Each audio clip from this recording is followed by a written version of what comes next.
วันแห่งความสุขหัวข้อในมื้อนี้แมนจงตื่นขึ้นจงตื่นขึ้นในปฐมกาลบทที่28ข้อ16ถึง17ทรงกล่าวว่าเมื่อยาโคบตื่นขึ้นจึงเว้าว่าพระเจ้ายาเวห์สถิตอยู่บ่อนนี้แท้ๆแต่เฮาบ่ฮู้จักลาวย้านและเว้าว่าบ่อนนี้น่าขนหัวลุกแท้ๆคงเป็นวิหารของพระเจ้าและคงเป็นประตูที่ไขไปสู่สวรรค์การนอนหลับและฝันบางครั้งก็นำการเปลี่ยนแปลงมาถึงชีวิตของเฮาได้เหมือนกันหลายครั้งพระเจ้าใช้ความฝันเพื่อเปิดเผยนำพระทัยและสำแดงพระองค์ว่าทรงเป็นผู้ใดยาโคบกำลังหนีแต่พระเจ้ามาหาในความฝันพระเจ้ามาหาทานเมื่อใดพระเจ้ายาเวห์สถิตอยู่บ่อนนี้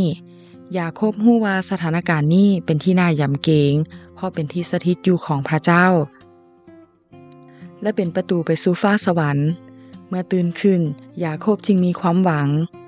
ก่อนที่จะเฮ็ดอันใดหรือดำเนินชีวิตต่อไป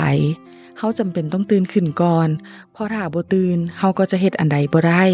เฮาต้องเว้ากับหัวใจของตนเองเรื่อยๆว่าจงมีความฝันจงตื่นขึ้นในฝ่ายวิญญาณเพื่อจิตวิญญาณตื่นขึ้นแล้วเฮาจะได้รับพลังพิเศษที่จะใช้ชีวิตต่อไปได้ยาโคบนมัสการพระเจ้ายาเวห์ผู้ปรากฏให้เห็นเมื่อตื่นขึ้นยาโคบเอาก้อนหินที่หมุนหัวนั้นตั้งขึ้นเป็นเสาอนุสรณ์แล้วเทน้ำมันหอมใส่ถึงสุดปลายเสานั้น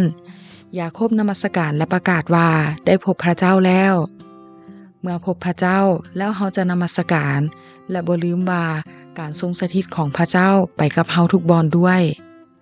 น้ำมันเล็งถึงพระวิญญาณบริสุทธิ์ยาโคบฝากชีวิตให้พระเจ้ายาเวห์เป็นผู้นำพาในอนาคตเมื่อยาโคบตื่นขึ้นฝ่ายวิญญาณแล้วก็ได้สาบานตนต่อพระเจ้าว่า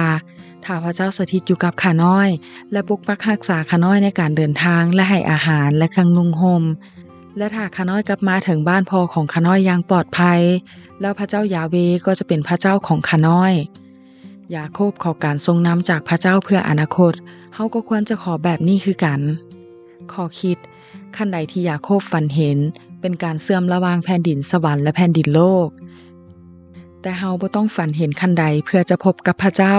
หรือฮู้จักทางแห่งสวรรค์เพราะพระเยซูเป็นทางนั้นทางแห่งชีวิตและทางเดียวที่นำไปสู่พระบิดาซึ่งได้เสด็จเข้ามาในโลกนี้แล้วขอเพียงแต่เฮาตื่นขึ้นและก้าวไปหาพระองค์เฮาก็จะไปที่นั่นได้ขอพระเจ้าอวยพร